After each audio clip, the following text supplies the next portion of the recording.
ऐन उन्हाळ्याच्या हंगामात अधिवेशनाच्या नावाखाली तब्बल 130 कर्मचारी 5 दिवस पर्यटनाला जात असून यामुळे मुंबईकर चाकरमानी व ग्रामस्थ यांचे मोठ्या प्रमाणात हाल होणार आहेत।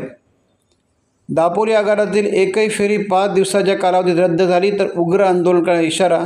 उद्धव बाळासाहेब ठाकरे पक्षाचे तालुका प्रमुख ऋषिकेश गुजर यांनी दापोली आगार व्यवस्थापकांना निवेदनाने दिला आहे।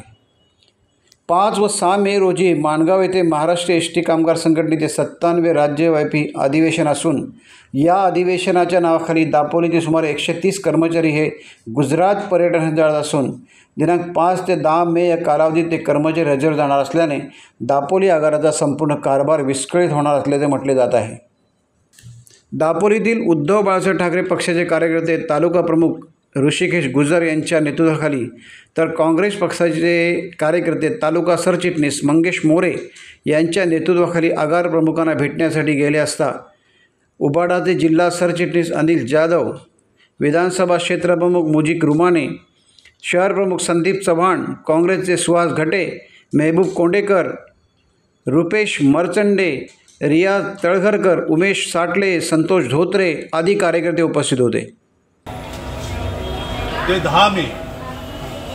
दापोली एस टी आगारातले 100 ते 125 कर्मचारी अधिवेशनाच्या नावाखाली फिरण्यासाठी जाण्याची माहिती आमच्यासारख्या या ठिकाणी राजकीय पक्षांच्या कानावरती आली। म्हणून आज जर 5 दिवस हे कर्मचारी 100 ते 125 कर्मचारी जर त्या ठिकाणी अधिवेशनाच्या नावाखाली जर बाहेर जाणार असतील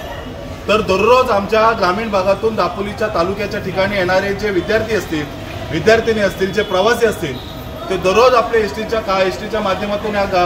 तालुक्याच्या ठिकाणी येतात आणि आपली कामं करतात। अशा सर्व कर्मचाऱ्यांचे हाल झाले असते आणि एस टी जर 5 दिवस बंद राहिली असतील तर लोकांना या ठिकाणी तालुक्याच्या ठिकाणी येता आलं नसतं। म्हणून आम्ही सर्व राजकीय पक्षाचे प्रमुख राजकीय पक्षाचे पदाधिकारी आज आम्ही एस टी डेपोची भेट घेतली, त्या व्यवस्थापकांची भेट घेतली आणि त्यांना या ठिकाणी आम्ही त्या ठिकाणी पत्र दिले।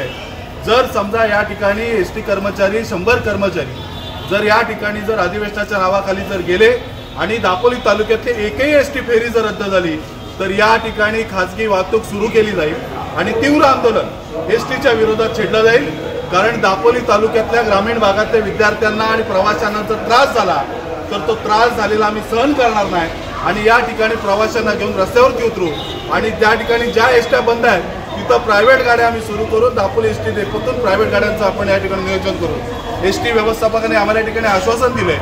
की अशा कुठच्याही 5 ते 10 दिवसाची सुट्टी आम्ही कर्मचाऱ्यांना देणार नाही आणि जास्त अधिवेशनाच्या ह्याच्यावरती 10 ते 20च कर्मचारी आम्ही त्या ठिकाणी पाठवू आणि एस टी फेऱ्या कुठच्याही रद्द होणार नाहीत। जर या ठिकाणी प्रवाशांच्या एस टी फेऱ्या कुठच्या रद्द झाल्या तर त्यांनी आमच्याकडे संपर्क साधा, दापोली एस टी स्टँडवरती तीव्र आंदोलन छेडलं जाईल आणि या ठिकाणी येणाऱ्या परिस्थितीला एस टी प्रशासन जबाबदार असेल। टाइम्स डिजिटलला लाईक करा, शेअर करा, सबस्क्राईब करा आणि बेल आयकॉन दाबायला विसरू नका। Times digital.